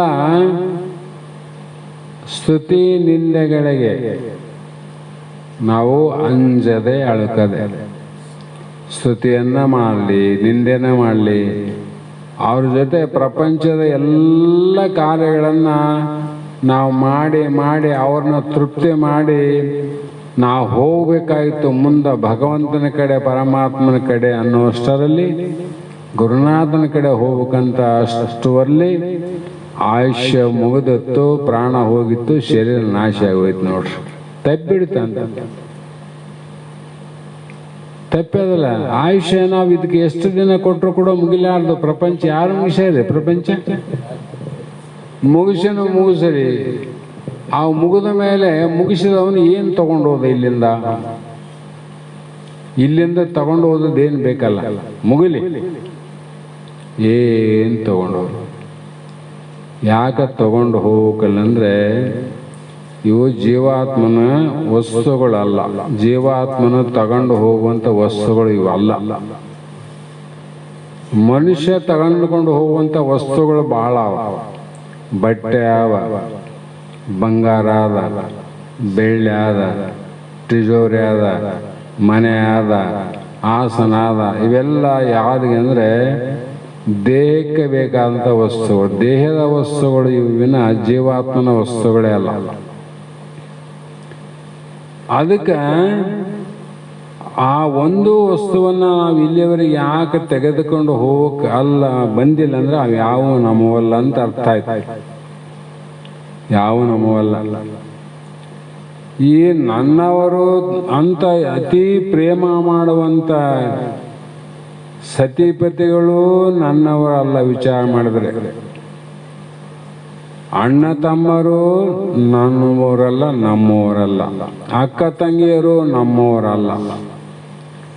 ನಮ್ಮವ್ರು ಆಗಿದ್ರೆ ನಮ್ಮ ಸೊಸೆ ತವರ ಮನೆಗೆ ಹೊಂಟಳ ಅಂದಾಗ ಅತ್ತೆ ಮಾವ ಬಾಗಲ್ತನ ಬಂದು ಕಳಿಸ್ತಾರಿಲ್ರಿ, ಹೋಯ್ವಮ್ಮ ಹುಷಾರ್ ಅಂತ ಹೇಳ್ತೀವಿ. ಯಾಕೆ ನಮ್ಮ ಸೊಸೆ ಓದ್ತಾಳಂತ. ಮಂದಿ ಮನೆ ಸೊಸೆನ ಓದ್ತಿರ್ತಾರೆ, ಅವ್ರನ್ನ ಕಳ್ಸಕ್ಕೆ ಇವ್ರು ಓದ್ತಾರೇನು? ಅವರು ಸೊಸೆ, ಇವರು ಸೊಸೆ. ಆ ಸೊಸೆಯನ್ನು ಕಳ್ಸಕ್ಕೆ ಯಾಕೆ ಹೋಗ್ಲಿಲ್ಲ? ಈ ಸೊಸೆಯನ್ನು ಕಳ್ಸಕ್ಕೆ ಯಾಕೆ ಬಂದು? ಇವ್ರು ನನ್ನವರು ಅಂತ ತಿಳ್ಕೊಂಡಿವಿ ನಾವು.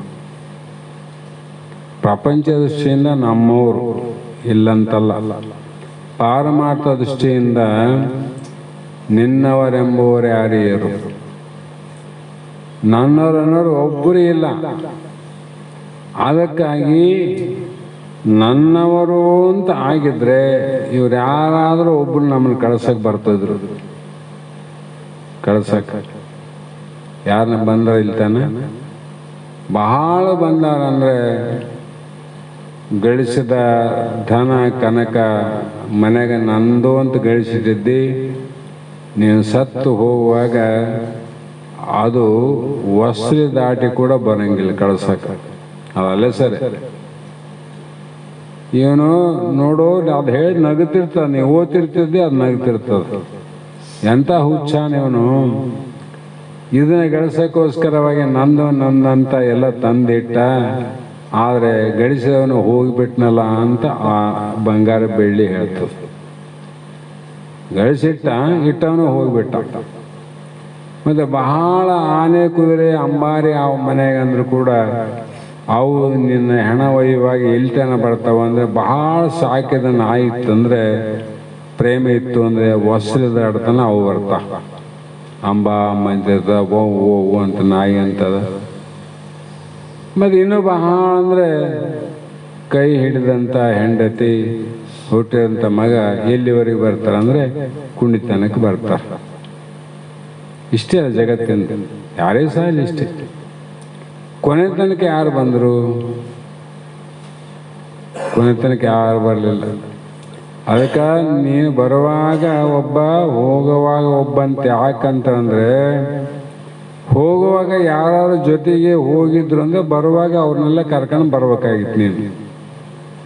ನಾವು ಯಾಕೆ ಒಬ್ಬರೇ ಹೋಗ್ತೀವಿ ಒಬ್ಬರೇ ಬರ್ತೀವಿ ಅಂದರೆ, ಹೋಗುವಾಗ ಒಬ್ಬರೇ ಹೋಗೀವಿ, ಬರುವಾಗ ಒಬ್ಬರೇ ಬರ್ಬೇಕಲ್ಲ. ಕಾಶಿಗೆ ಹೊಂಟಿವಿ 10 ಮಂದಿ ಅಂದರೆ ಬರುವಾಗ ಒಬ್ಬನೇ ಬರ್ತಾನೇನು? 10 ಮಂದಿ ಜೊತೆಗೆ ಬರ್ತಾರೆ. ಯಾಕಂದ್ರೆ ಹೋಗುವಾಗ 10 ಮಂದಿ ಹೋಗ್ಯಾರ, ಬರಾಗನು 10 ಮಂದಿ ಬರ್ತಾರೆ. ಅದು ನಮ್ಮ ಭ್ರಮೆಯಿಂದ ಏನು ಮಾಡಿವಿ ಅಂದರೆ ನಮ್ಮ ಆಯುಷ್ಯ ಮುಗಿತದೆ. ಮುಗಿದ ಮೇಲೆ ಆ ಕಾಲದಲ್ಲಿ ನಾವು ಸತ್ಸಂಗವನ್ನು ಮಾಡಬೇಕು, ಪುಣ್ಯ ಕಾರ್ಯಗಳನ್ನು ಮಾಡಬೇಕು, ಜ್ಞಾನವನ್ನು ಸಂಪಾದಿಸಬೇಕು.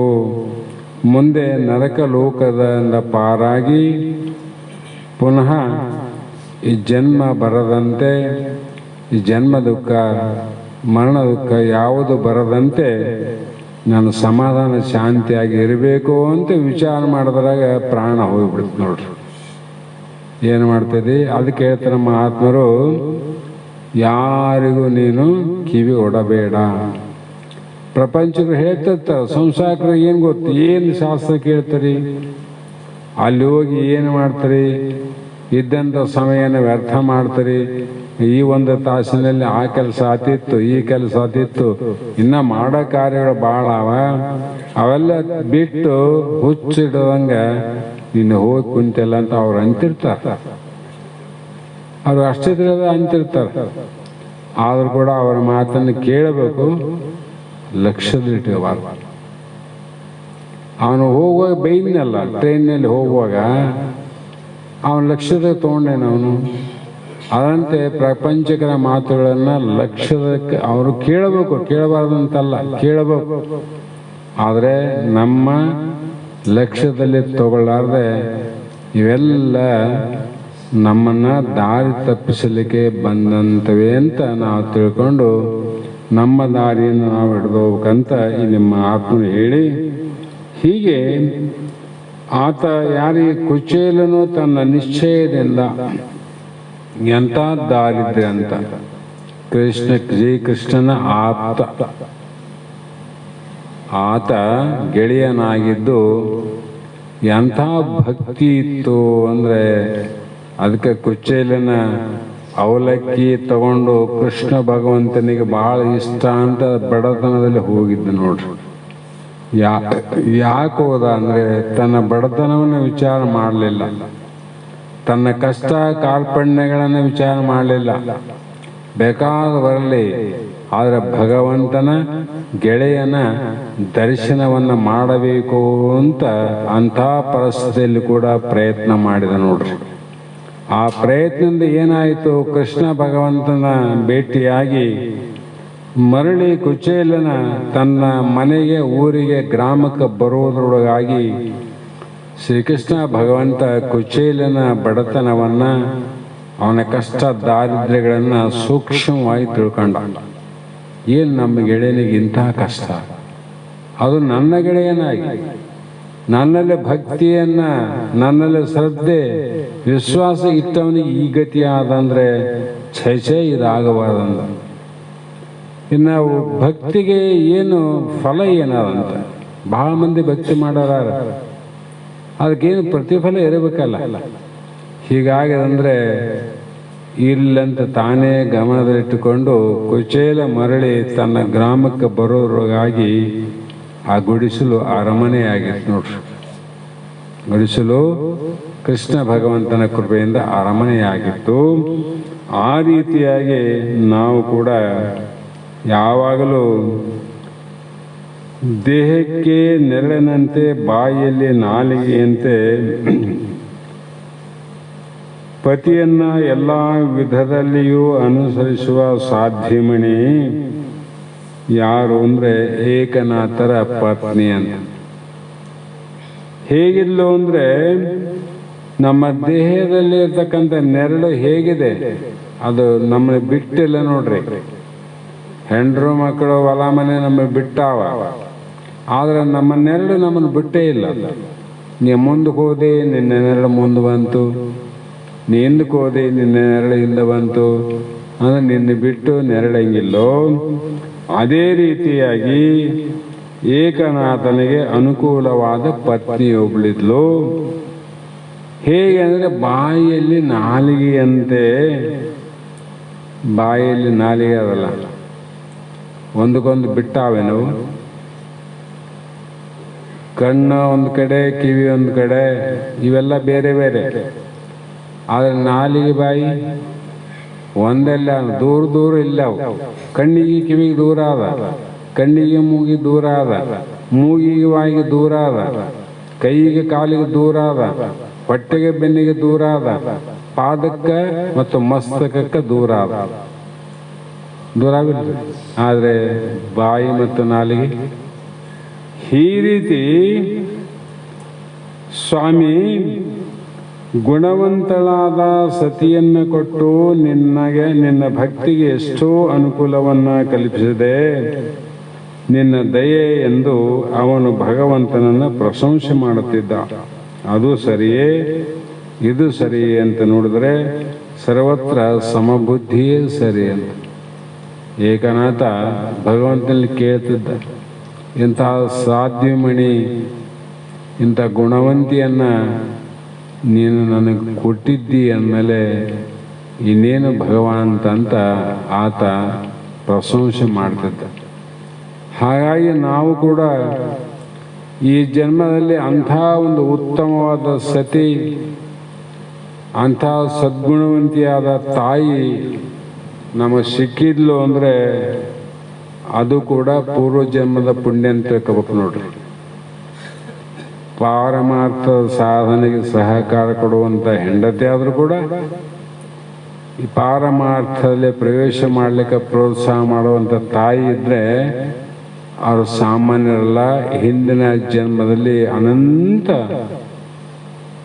ಪುಣ್ಯವನ್ನು ಮಾಡಿದ ಕಾರಣದಿಂದ ಏಕನಾಥನಿಗೆ ಅಂಥ ಸತಿ ದೊರಕಿದಂತೆ ನಮಗೆ ಅಂಥ ಮಾತೃ ಹೃದಯ, ಅಂಥ ಹೆಂಡತಿ ಸಿಗಿದಳ ಅಂತ ನಾವು ಅರ್ಥ ಮಾಡಬೇಕು. ಇಲ್ಲಾಂದರೆ ಎತ್ತು ಎರೆಗಿಳಿತು, ಕೋಣ ಕೆರೆಗಿಳಿತು, ಸಂಬಂಧ ಆಗೋದಿಲ್ಲ, ಕೂಡ್ಯವಂತ ಅರ್ಥ. ಹೀಗೆ ಅನಂತ ವಿಚಾರಗಳನ್ನು ಮಾಡ್ತಾ ಹೋದರೆ ಇನ್ನೊಂದು ಮಾತು ಹೇಳ್ತಾರೆ. ಒಂದೂರಲ್ಲಿ ಒಬ್ಬ ಶ್ರೀಮಂತಿದ್ನಂತ.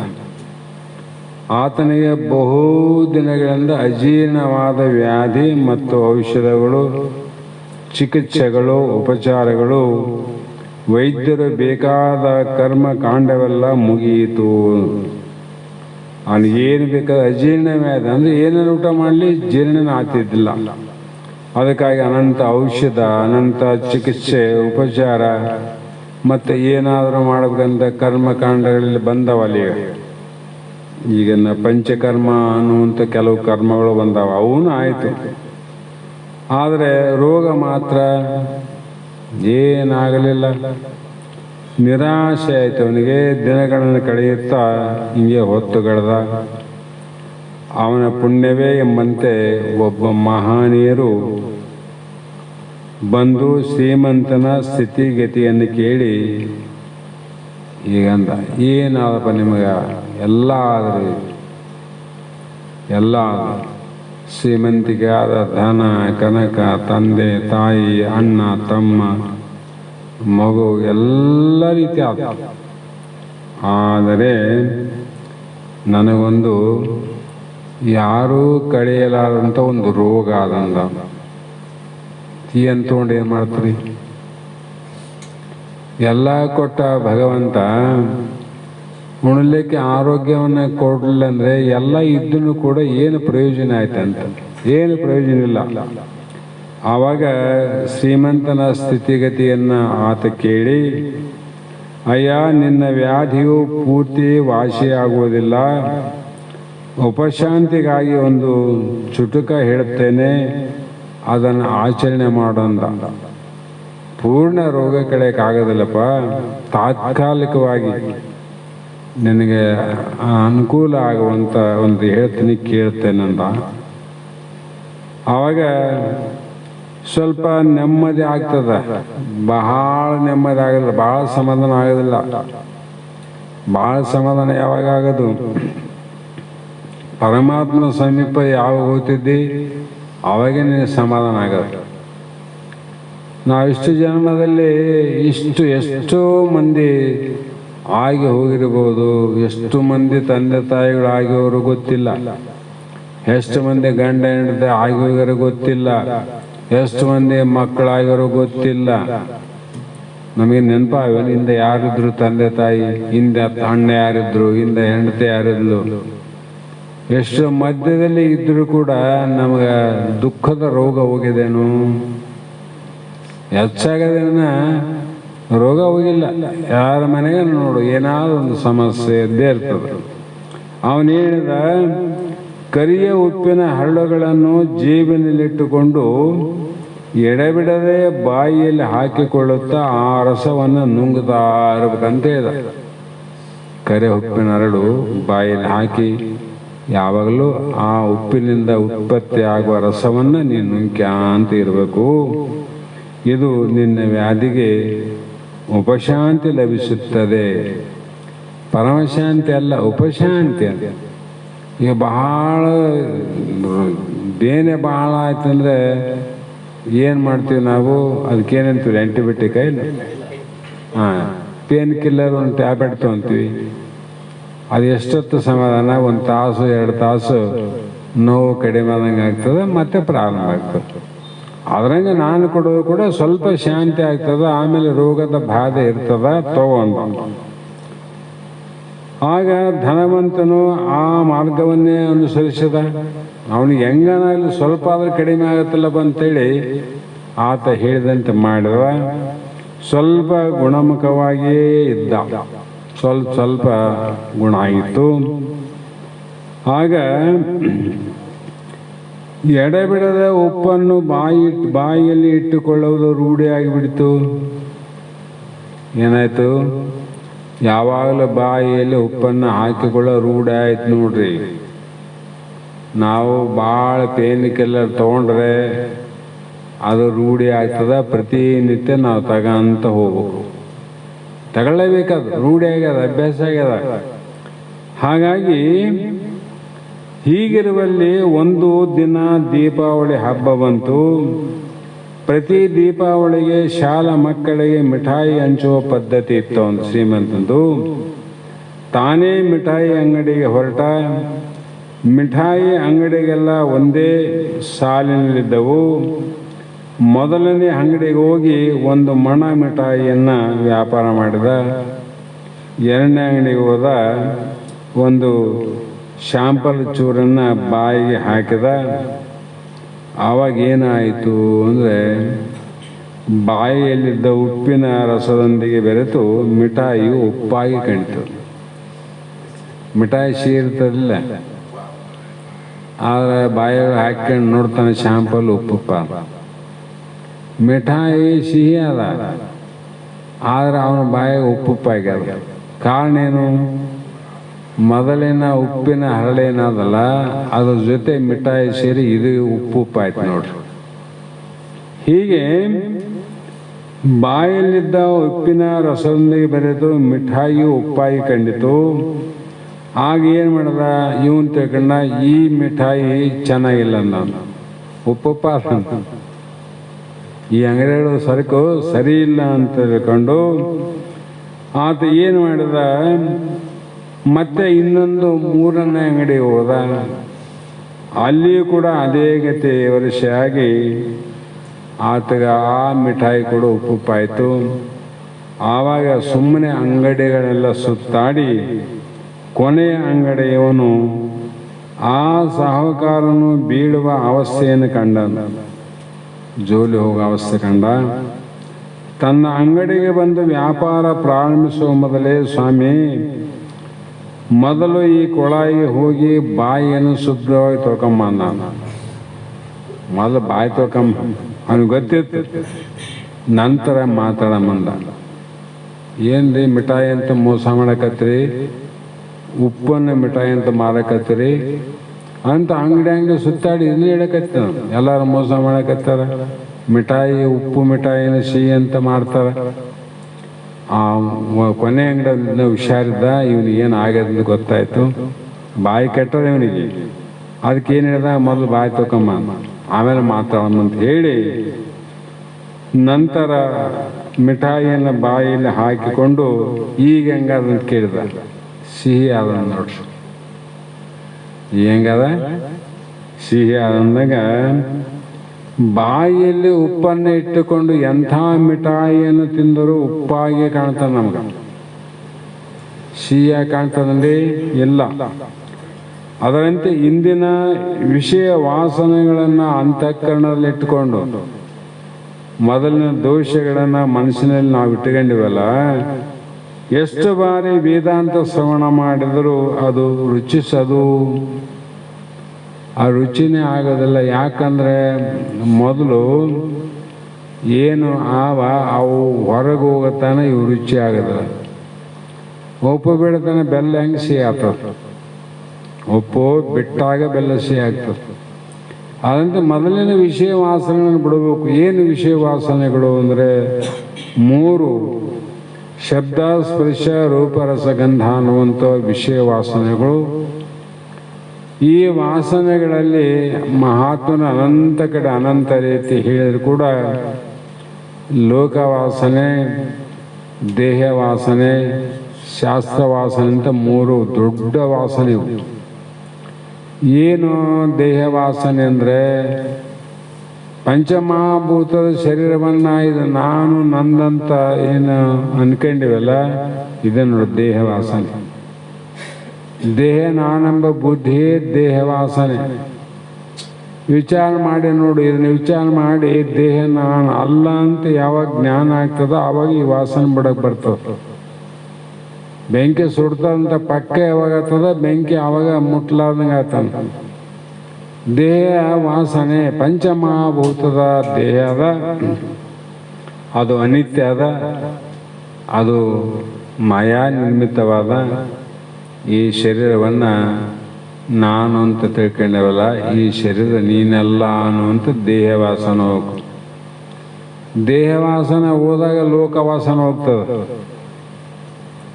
ಈ ಲೋಕದಲ್ಲಿ ನಾವು ಇವ್ರಿಗೆ ಒಳ್ಳೆಯರಾಗಬೇಕು, ಇವ್ರಿಗೆ ಕೆಟ್ಟವರಾಗಬಾರ್ದು, ಇವ್ರನ್ನ ನಾವು ನಮ್ಮ ಜೊತೆನೇ ಇರಬೇಕು, ನಾವು ಹೇಳ್ದಂಗೆ ಎಲ್ಲ ಲೋಕಕ್ಕೆ ಜಗತ್ತಿಗೆ ನಾವು ಒಳ್ಳೆಯರಾಗಬೇಕು ಅಂತ ಏನು ವಾಸನೆಗಳವ, ಈ ವಾಸನೆ ಹೋಗ್ಬೇಕಾದ್ರೆ ಮೊದಲು ದೇಹ ವಾಸನೆ ಕೆಡಬೇಕು. ಶರೀರ ನಾನೆಂಬ ಬುದ್ಧಿ ಎಲ್ಲ ಶರೀರ ಸಂಬಂಧ ಅಲ್ಲ. ಅಣ್ಣ ಅಕ್ಕ ಬಂಧು ಬೆಳಗ ಬೀಗರು ಬಿಜ್ಜದು ಶರೀರ ಸಂಬಂಧ, ಜೀವ ಸಂಬಂಧ. ಇದು ಶರೀರ ಸಂಬಂಧ. ಮತ್ತು ಅವ್ರ ಶರೀರ ಶಾಶ್ವತ ಅಲ್ಲ, ಅವ್ರದ್ದು ಪಂಚಮಹಾಭೂತದ್ದು. ನಮ್ಮ ಶರೀರ ಶಾಶ್ವತ ಅಲ್ಲ, ಇದು ಪಂಚಮಹಾಭೂತದ್ದು. ಅಂದರೆ ಅವ್ರ ಸಂಬಂಧ ನಮಗೆಲ್ಲ, ನಮ್ಮ ಸಂಬಂಧ ಅವರಿಗೆಲ್ಲ, ಬರೀ ದೇಹ ಸಂಬಂಧ ಅಂತ. ವ್ಯವಹಾರಿಕ ಸಂಬಂಧ ಇದು, ಪಾರಮಾರ್ಥಿಕ ಸಂಬಂಧ ಅಲ್ಲ. ಪಾರಮಾರ್ಥಿಕ ಸಂಬಂಧ ಯಾವುದು? ಅಲ್ಲಿನೂ ಆತ್ಮನ, ಇಲ್ಲಿನೂ ಆತ್ಮನ. ಅವನು ಜೀವಾತ್ಮ, ನಾನು ಜೀವಾತ್ಮ. ಅವನು ಪರಮಾತ್ಮನ ಒಂದು ಅಂಶ, ನಾನು ಪರಮಾತ್ಮನ ಒಂದು ಅಂಶ. ಆ ಜೀವಾತ್ಮ ಅವರಲ್ಲಿ ಇರೋನು, ನನ್ನಲ್ಲಿ ಇರೋನು. ಆ ದೇಹಕ್ಕೆ ಸಾವಾದ ಆ ಜೀವಾತ್ಮನಿಗೆ ಸಾವಿಲ್ಲ. ಈ ದೇಹಕ್ಕೆ ಸಾವಾದ ಇದರೊಳಗಿರೋ ಜೀವಾತ್ಮನಿಗೆ ಸಾವಿಲ್ಲ ಅನ್ನುವಂಥ ವಿಚಾರ ಯಾವಾಗ ಗುರುಮುಖದಿಂದ ಗೊತ್ತಾಗ್ತದೆ ಆವಾಗ ದೇಹವಾಸನೆ ಹೋಗ್ತದೆ. ಈ ದೇಹವಾಸನ ಇದು ಲೋಕವಾಸನೆ ಹೋಗ್ಬೇಕಾದ್ರೆ ಶಾಸ್ತ್ರವಾಸನೆ ಬೇಕು. ಶಾಸ್ತ್ರವಾಸನೆಯಲ್ಲಿ ಲೋಕವಾಸನೆ, ದೇಹವಾಸನೆ ಹೋಗೋದಿಲ್ಲ. ಇವೆರಡು ಹೋದ್ಮೇಲೆ ಈ ಶಾಸ್ತ್ರವಾಸನೆ ಕೂಡ ಹೋಗ್ಬೇಕು. ಇದನ್ನು ಯಾಕ್ರಿ ಹೋಗ್ಬೇಕು? ಅಜ್ಞಾನವನ್ನು ಕಳೆದಲ್ಲ ಜ್ಞಾನ. ಈ ಜ್ಞಾನ ಕೂಡ ಯಾಕೆ ಹೋಗ್ಬೇಕು ಅಂದರೆ, ಅಜ್ಞಾನ ಇರೋ ತನ ಜ್ಞಾನದ ಕೆಲಸ ಅದು. ಅಜ್ಞಾನ ಹುಟ್ಟಿದ ಜ್ಞಾನ ಇದು. ಗುರುಮುಖದಿಂದ ಶಾಸ್ತ್ರದಿಂದ ಹುಟ್ಟಿದ ಜ್ಞಾನವಿನ ಮೊದಲೇ ಇರುವಂಥ ಜ್ಞಾನ ಅಲ್ಲ. ಅನಾದಿ ಶಾಂತ ಅನಾದಿ ಜ್ಞಾನ ಅಲ್ಲ, ಅನಂತ ಅನಾದಿ ಜ್ಞಾನ ಇದೆ. ಬೆಂಕಿ ಎಲ್ತಾನೆ ಇರ್ತದೆ, ಕಟ್ಟಿಗೆ ಸುಡತಾನ ಬೆಂಕಿ ಇರ್ತದೆ, ಆಮೇಲೆ ಬೆಂಕಿ ತಾನೇ ಹೋಗ್ಬಿಡ್ತದೆ. ಇರ್ತದೇನು? ಆದಂಗೆ ನಮ್ಮಲ್ಲಿ ಜ್ಞಾನ ಏನದಲ್ಲ, ಅಜ್ಞಾನವನ್ನು ನಷ್ಟ ಮಾಡ್ತಾನೆ ಇರ್ತದೆ, ಆಮೇಲೆ ತನ್ನಷ್ಟಕ್ಕೆ ತಾನು ನಾಶ ಆಗ್ತದೆ. ಅವನಲ್ಲಿ ಏನದ? ಏನಿಲ್ಲ. ದೇಹ ವಾಸನೆ ಇಲ್ಲ, ಜಗತ್ತಿನ ವಾಸನೆ ಇಲ್ಲ, ಲೋಕವಾಸನೆ ಇಲ್ಲ, ಶಾಸ್ತ್ರದ ವಾಸನೆ ಇಲ್ಲ. ಏನಾದಂದ್ರೆ ತನ್ನ ಸ್ವರೂಪದ ವಾಸನೆಯಲ್ಲಿ ಅವನಿರ್ತಾನೆ. ಸ್ವರೂಪ ಅನ್ನುವಂಥ ಮಾತನ್ನು ಹೇಳ್ತಾ ಇಲ್ಲಿ ಸಮಯ ಆಗ್ಯದ. ಆಮೇಲೆ ನಾಳೆ ದಿನ ಸಾಯಂಕಾಲ ಶಾಸ್ತ್ರ ಮುಗಿದ ಮೇಲೆ ನಮ್ಮ ಯಾವ ದೇವಸಾಗರ ಸರ್ ಅವರು